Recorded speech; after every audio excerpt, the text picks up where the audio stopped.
puntual, ¿eh? Wow.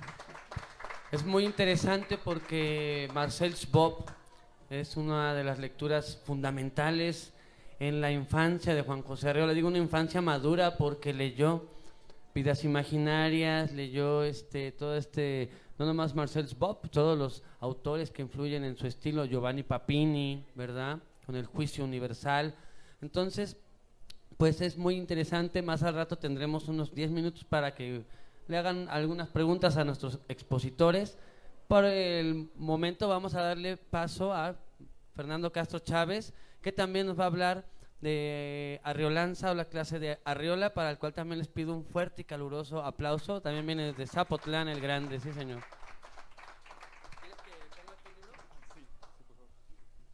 ¿Qué tal? Es un honor para mí estar aquí con ustedes. ¿Se oye bien? ¿Se escucha bien atrás? Qué bueno, qué bueno. Y estoy conociendo a Octavio. Previamente lo conocí a través del Facebook. Le mandé cosas de las que yo estoy haciendo y me da mucho gusto conocerte en persona. Como dijo Pedro Mariscal antes, el Facebook lo reconectó con grandes amigos que había perdido. Entonces ahí se puede ver la ventaja de la tecnología. Y aquí tenemos a Sarita, nuestra admirable Sarita, nieta de Juan José Arreola. Mucho gusto. Pido un aplauso para ella. Sí, Sarita, mucho gusto. Sí. Y quiero decirles que Juan José Arreola ha sido mi mejor maestro y también ha sido el mejor escritor que yo he conocido. Yo de niño nací en Guadalajara, pero mi mamá es de Zapotlán el Grande. Entonces los fines de semana me llevaba, lo veía en su moto, y yo le pedía platicar con él, y a pesar de ser yo un niño, jamás me ignoró y jamás me puso en menos. Por eso lo considero mi mejor maestro. Mi postdoctoral es en biología molecular en medicina, como la tuya es en cuestiones ingenieriles, Sarita. Pero lo importante de todo esto es que no importa qué profesión elijamos, si tenemos el amor por las letras, si tenemos el amor por la literatura, regresamos una y otra vez. Entonces les exhorto, les recomiendo que de ustedes puedan escribir sus sueños, que de sus vidas puedan escribirlo todo, porque eso es lo que les va a ir dejando la huella que han hecho en esta vida. Entonces yo dije, voy a tomar un sabático, voy a hacer a un lado mis investigaciones, mis estudios de antiobesidad, en donde les cortamos un gene a los ratones para que no engorden, y por más grasa que coman jamás engordan, pero necesitan pasársela comiendo y respirando más rápido. Entonces descubrí que para rebajar de peso, si uno respira más rápido, pone más oxígeno en su organismo y eso ayuda a quemar las grasas. Este ratoncito respira 3 veces más rápido y nunca engorda. Pero dije, voy a dejar eso a un lado y voy a ponerme a recordar lo que Juan José Arreola me enseñaba cuando yo era desde niño hasta más o menos mis 23 años. Y de esos recuerdos, de lo que Juan José Arreola me enseñaba, de lo que él me decía, salió este libro. Yo pensaba hacerlo más delgado, pero a pesar de que estoy trabajando en antiobesidad, discúlpenme que resultó un obeso. Pero es que son tantas las cosas que Arreola nos enseñaba que es algo que no tiene fin. Yo pongo en este libro los 12 puntos de los que Juan José Arreola, de lo que Juan José nos enseñaba. Él decía, para ser un buen escritor hay que ser un buen lector. Y pongo los ejemplos tan hermosos de todo lo que él nos leía. Y luego él nos decía, si es posible, vayan y consulten los textos originales, porque ahí es donde está la melodía perfecta que el autor decidió poner. Porque ya en las traducciones, por más buenas que sean las traducciones, Juan José Arreola decía, son solamente aproximaciones, pero nunca al 100% como la original. Luego nos decía, si pueden también comparen una traducción con otra y quédense con la mejor. Y se me hace fascinante que él me haya enseñado esto, porque ahora que estaba yo estudiando la feria, me di cuenta que era como una cuestión que él me estaba entrenando para estudiar su propia obra tal como él la publicó, para evitar adulteraciones a su propia obra. ¿Saben que la feria actual que se ha estado publicando está adulterada comparada con la original de Juan José Arriola de 1963?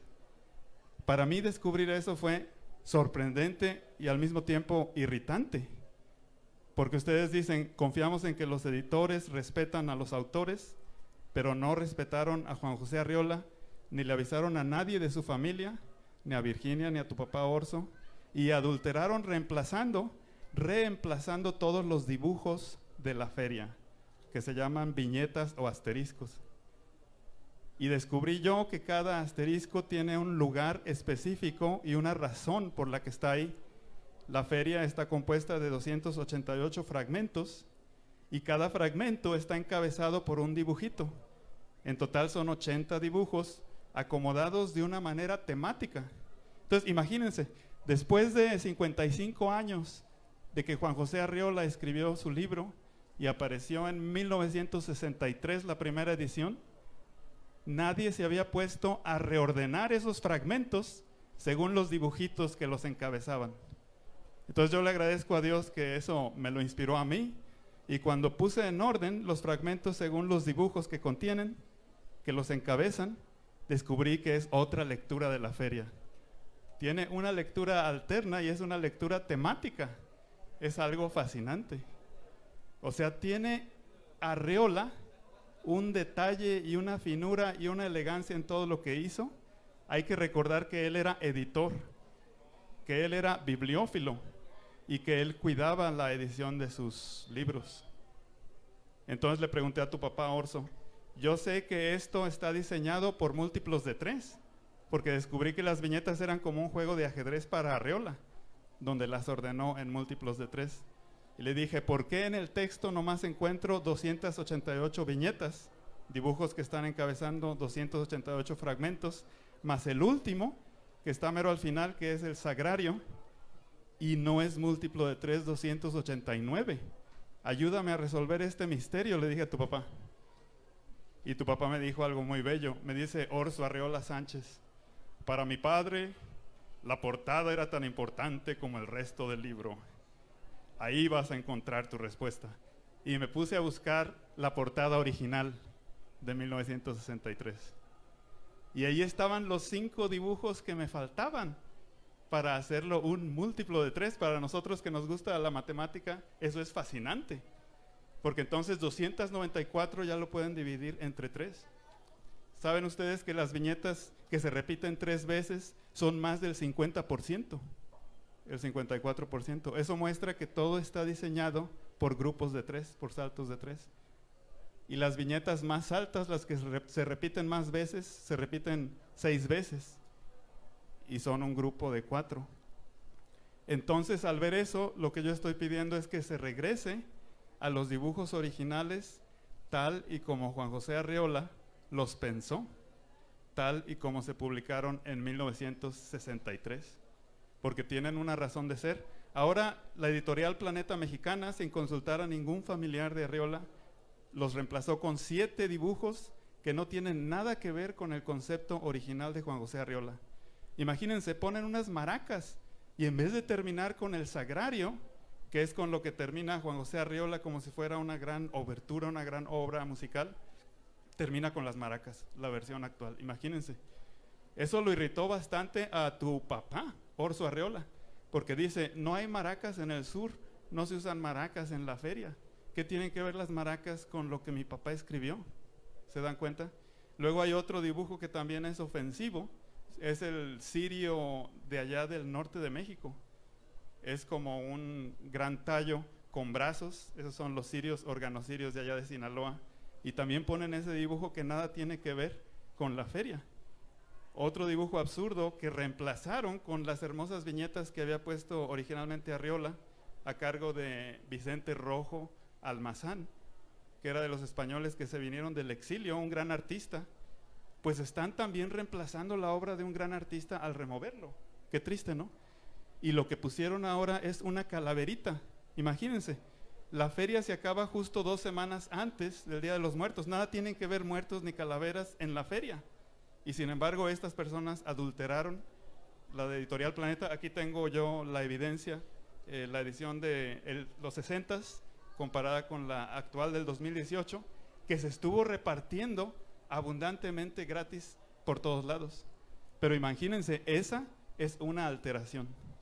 Y cuando Juan José Arriola me decía, ve a los originales, me estaba entrenando para decir, revisa que no vayan a adulterar mi propia obra. Imagínense qué tremendo. A mí me sorprende, porque yo no captaba cuando estaba escribiendo este libro el impacto de eso. Eso lo escribí después. Este es un libro que hice solamente 20 de una manera totalmente artesanal. Pero cuando estaba viendo eso y empecé a comparar, que era el tercer capítulo, me di cuenta del gran reemplazo, y esa adulteración comenzó desde la edición, para los que les interesan libros y ediciones, en 1995, la edición del Fondo de Cultura Económica, ese gordote que se llama Obras, ya traía 20 dibujos adulterados. Y nadie se había dado cuenta. Como que los dibujitos son cosa de niños, piensa mucha gente, y los pasan por alto. Pero cuando uno lo ve de uno por uno, se da cuenta que están 20 dibujos totalmente adulterados en esa edición del Fondo de Cultura Económica de Saúl Yurkiewicz. Y cuando los agrupa uno, se da cuenta que tienen una razón lógica de por qué los alteró. Podemos decir que es lógica, aunque no sea buena.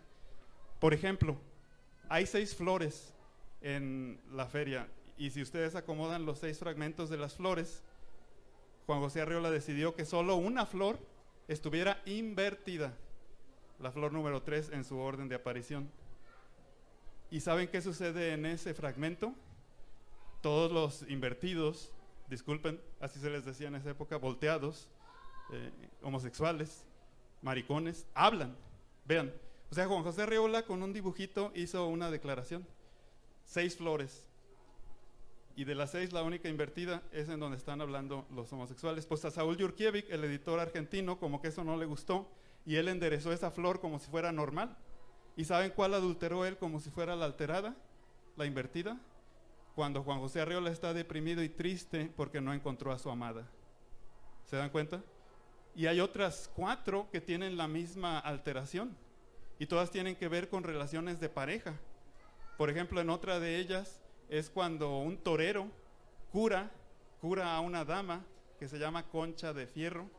Entonces es una relación de pareja. No voy a dar detalles de cuál fue la curación que le hizo, solo les diré que usó el estoque. Pero el punto es que ahí Juan José Arriola puso la ramita de oliva, la guirnalda de oliva, como de un triunfador, ¿no? En este caso el torero, en una forma, y Yurkiewicz la invirtió. ¿Por qué la invirtió? Luego hay otra de relación de pareja, donde está una guitarra, y es donde está la cantaleta ofensiva, cuando iban caminando las parejas, y discúlpenme que se los diga, pero decía, déjala, sí, ponte a trabajar, cómprale jabón. Sí, esa tiene la guitarra de un modo, y Yurkiewicz también la invirtió. Y es también de relación de pareja, entonces ya van 4. Y la última que él invierte es la de relación de pareja, pero en el reino animal. Es cuando el burro está persiguiendo a la burra y se mete en la tienda, que dice Arriola que es de Don Tonino, pero es la de tu bisabuelo, porque él vendía tepache. ¿Saben cómo dicen el tepache? Compren tepache Arriola, tan fresco como la ola. ¿Sí? Entonces él vendía tepache. Y resulta que a alguien se le escapa un burro porque está persiguiendo a una burra en calores, y se meten a la tienda que él tenía y tumban la olla del tepache. Fíjense. Entonces ahí se pone una mazorca, es el dibujito original, la viñeta original. ¿Y qué creen? Saúl Yurkiewicz la invierte de nuevo, pero se da uno cuenta que es una inversión deliberada, porque en este caso la mazorca primero la invierte horizontalmente y luego la invierte verticalmente. Entonces no es una casualidad, o sea, ahí se ve una mano negra. Entonces ya 1/4 de todas las adulteraciones tienen que ver con relaciones de pareja y están adulteradas. Y entonces nadie se había dado cuenta de ese cambio desde el 95, y ahorita ya es el colmo en el 2018, que todas están alteradas. Entonces en eso estoy trabajando para pedir que la editorial que está a cargo de esa obra restaure las viñetas, no como las del 95, que ya estaban adulteradas también, y es la edición que casi todos compran porque es la de las obras del Fondo de Cultura Económica.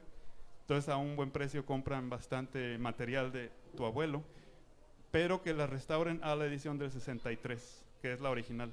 Y por último quiero decirles el último trabajo que estoy haciendo en este sabático, y consiste en documentar el hecho de que Juan José Arreola, que era también un gran ajedrecista, invitó en los 60s a dar una conferencia aquí al campeón de Estados Unidos, que en ese entonces era un adolescente rebelde, Bobby Fischer. Y la UNAM lo menciona y lo menciona el Congreso del Estado, pero ninguno de ellos dan referencias documentadas basadas, por ejemplo, en los periódicos de la época. O sea, todo está como una anécdota. Y yo investigué y el único que dice algo es uno que se apellida Ábalos, que también es ajedrecista. Y él dice, cuando fue a Guadalajara Bobby Fischer, lo entrevistó Yolanda Zamora y apareció en el Informador de Guadalajara, así dice. Imagínense. Pero yo busqué en la hemeroteca que está electrónicamente de los 60s, porque fue en los 60s, y no aparece nada. Entonces, por favor, ayúdenme, pónganme en contacto con Yolanda Zamora para preguntarle, porque quiero hacer... su programa. Sí, quiero hacer el último libro de mi sabático, después de este de Arreolanza, que es la clase de Arreola, y ya nomás les expliqué los 3 primeros pasos porque me detuve, porque de ahí me salté a la feria, pero rápidamente les voy a decir los otros. Hay que discernir, nos decía Juan José Arreola. Mucha gente toma literalmente mis obras y me condena, pero tómenlas no como algo literal, sino como algo literario, por favor. Eso es discernir, muy importante. Luego decía también hay que vocalizar, hay que ser claros, hay que vocalizar. Y a él le gustaba mucho leernos en voz alta. Nos leía desde cosas hermosas de la Biblia, del Cantar de los Cantares, hasta de sus mejores amigos literarios de esa época, Papini, Pellicer, Carlos Pellicer. Y después de vocalizar, él nos decía, hay que ser selectivos, hay que seleccionar. ¿Y saben qué es lo que él hacía? Cuando empezaba a leer una obra que no le dejaba nada y no le gustaba, iba al bote de la basura. Él la tiraba. Era muy selectivo. Muy selectivo. ¿Sí? Y además de seleccionar, decía, una vez que ya tienen seleccionado lo que les gusta, hay que recordar. Entonces es recordar, y él tenía una memoria excelente. Te podía decir, ahora sí que libros enteros y poemas enteros y hacerte vivirlos, porque los expresaba de una manera muy emotiva. Estaba realmente viviendo lo que él leía y lo que él decía de memoria. Eso es recordar. Después de recordar, nos decía, y este es el otro punto que se ve ahí, es imitar. Él era muy bueno para imitar. Dice, hay que hacer variaciones sintácticas. Tomen frases de los grandes y adáptenlas a lo que ustedes quieren decir. Póngales sus palabras. Por ejemplo, en un lugar de La Mancha, de cuyo nombre no quiero acordarme, yo podría decir en un lugar de Guadalajara, que ya no quiero ni recordar, ¿verdad? Y eso es una variación sintáctica. O sea, si se paran ustedes en los hombros de los grandes, y era otra de sus grandes frases de él que la había tomado de alguien del siglo XII, ustedes van a poder llegar más lejos y su expresividad va a tener más impacto. Entonces él decía, tomen lo que les gusta de otros escritores y readáptenlo con sus propias palabras a lo que ustedes quieren decir. Eso es imitar, es algo hermoso. Y luego dice, inspirarse. Él dice, para inspirarse, ustedes escuchen bella música. Algunos de ustedes se inspiran yendo al campo y viendo un paisaje hermoso. Nosotros como hombres viendo a una hermosa mujer, por ejemplo. Pero él decía, busquen lo que los inspira, pero siempre escriban para que dejen huella. Y es el inspirarse. Es algo muy hermoso. ¿Cuánta gente no busca para esa inspiración un lugar del que quiere hablar? Y se internan ya sea en un país o en una situación específica, como en una clínica o algo, y ya sacan un libro de eso. Pues eso es buscar lo que a ustedes les inspire, lo que quieran decir. Como Truman Capote, que se fue al pueblo donde ocurrió un gran crimen y se metió a entrevistarlos a todos e hizo su primer gran libro. O sea, ustedes tengan claro lo que quieran decir y busquen el lugar de su inspiración. Eso nos lo enseñaba Arreola. Y ya para ir concluyendo estos puntos, pero es hermosísimo, todo eso está en ese libro e ilustrado, no solo con las lecturas que él hacía, las más bellas lecturas que nos hacía, desde la Biblia hasta los escritores que él repetía una y otra vez, está en el francés. Y hay muchos de esos escritores que es imposible de conseguir ahora, no solo en el internet, en nuestro idioma en español, sino en su idioma original. Y él tenía todos esos en su biblioteca al alcance de su mano y nos lo leía. Vean qué hermoso, ¿no? Entonces, después de inspirarnos, sigue ahora sí vivir. Él decía, vivan intensamente, vivan con toda la intensidad. No se frustren, no se repriman, para que tengan algo de qué hablar, de qué decir. Y una vez que ya hayan vivido, pónganse a escribir. Y ese es el punto 11. Y para terminar el punto 12, que es muy hermoso, y él se destacó en eso tremendamente, es el punto de ¿qué le vamos a dejar a la siguiente generación? Y ese punto es enseñar. Enseñen todos los problemas que han tenido en esta vida y cómo los han ido superando y quién les ha ayudado a superarlos, porque él realmente respetaba a Dios y amaba a Dios, como vemos en su obra. Lo que era él era muy crítico del uso que se le daba a Dios, como se ve en la feria. Entonces eso es, en síntesis, el sabático que tomé y los 4 libros que escribí. Arriolanza, la clase de Arriola, el de la lectura a través de sus viñetas, y todos estos los tengo yo en Amazon, porque yo quise publicar, pero no me han dado el ISBN desde hace 7 meses. Entonces no sé por qué se dé eso, será corrupción que quieran mordida para darlo, pero yo prefiero publicarlos a través de Amazon. Entonces ahí tengo Arriolanza o la clase de Arriola, tengo también comentarios a la feria de Arriola en lectura a través de sus viñetas. Y gracias a Dios tu papá me invitó a los 11avos coloquios arriolinos, y también lo que presenté ahí lo he transcrito junto con sus transparencias, y se llama Otra lectura de la feria, las viñetas de Vicente Rojo. Luego quise hacer una novela basado en mi explicación de cada dibujito, y saqué Ecos Terrenos, que es como la continuación de la feria, pero con problemas actuales. Ya no es el problema de los hacendados, ya no es que los hacendados les quitaron la tierra a los indígenas, ahora es que los narcos están causando estrago en pueblos y ciudades en las que se meten, especialmente en el sur. Entonces, Ecos Terrenos es el escape de un profesor al que uno de sus alumnos, que es narco, quería que a fuerzas le pusiera el 100, o si no lo mataba. Entonces el profesor tuvo que huir de ahí, porque el alumno ya llegaba con sus metralletas y sus... Entonces esos son los ecos terrenos, pero es la explicación de cada dibujito adaptado a la situación actual. Eso es. Y el último es ese de Bobby Fischer y Arriola. Entonces espero en estos días que voy a estar unos 3 días, buscar y poder documentarlo. Ya tenemos la pista de Yolanda Zamora, ¿verdad?, que lo entrevistó, y es muy amiga de ustedes, de todos ustedes. A mí me emociona eso, porque tu papá lo estuvimos viendo la semana pasada con Héctor Alfonso Rodríguez Aguilar, que es editor de este periódico, y como nuestra presentación es Arriola de Zapotlán, quisiera regalarles a ustedes, a nombre de él, de Héctor Alfonso, el director, estos periódicos donde uno de los grandes poetas de Zapotlán, Julio César Aguilar, que también trabaja en el Baylor, presenta su conexión con Arriola, como Arriola también fue su profesor, su mejor maestro, y no solo eso, sino su pariente por parte de los Zúñiga. Y yo presento todo esto de lo que les he hablado y más, como Juan José Arriola me enseñó y como ahora yo quiero que una siguiente generación pueda ser capaz de aprender y de enseñar. Entonces aquí se los voy a poner para que lo tomen ustedes, es para ustedes un regalo, y pues Dios quiera que en estos 4 días que voy a estar aquí, o 3, pueda buscar en las hemerotecas información que me permita documentar la realidad de ese evento cuando Juan José Arriola invitó a Bobby Fischer a dar esas conferencias. Gracias.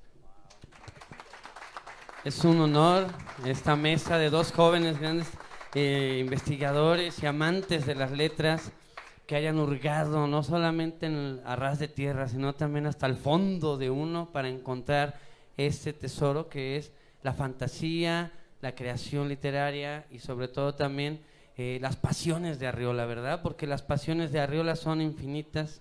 Ese es su ordo amoris, el ajedrez, el ping-pong, la palabra también como un don artesanal. Y es un gusto, la verdad, les agradezco a Octavio Ricardo Hernández Hernández, que también tiene algunas revistas sobre el ensayos de literatura mexicana. Aquí tienen al autor, aprovechenlo. Tenemos pocos ejemplares, pero sí trajeron de Arriolanza, por eso valen más, porque solamente son poquitos, son para bibliófilos. En ese sentido, los que se van a llevar los 12 mandamientos casi de Arriola. Pues son 12, hay que preguntarle luego por qué son 12, ¿verdad? Es decir, las 12 enseñanzas de Arriola, ¿verdad? Porque Arriola se plasmó a través de un ejercicio de autognosis, de autoconocimiento. Nos quedan 5 minutos, vamos a dejar al público una o dos preguntas muy breves para que también se dé el diálogo con los autores, y al final, si alguien quiere, puede adquirir los libros, y aquí están los autores. Si alguien tiene alguna pregunta en especial, está abierto ahorita.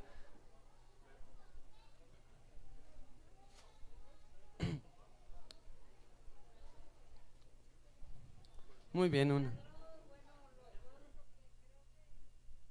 Felicitarlos a los dos porque creo que es una investigación que no habla superficialmente, sino que lleva un arduo trabajo, y pues muchas gracias por ilustrarnos más sobre este autor.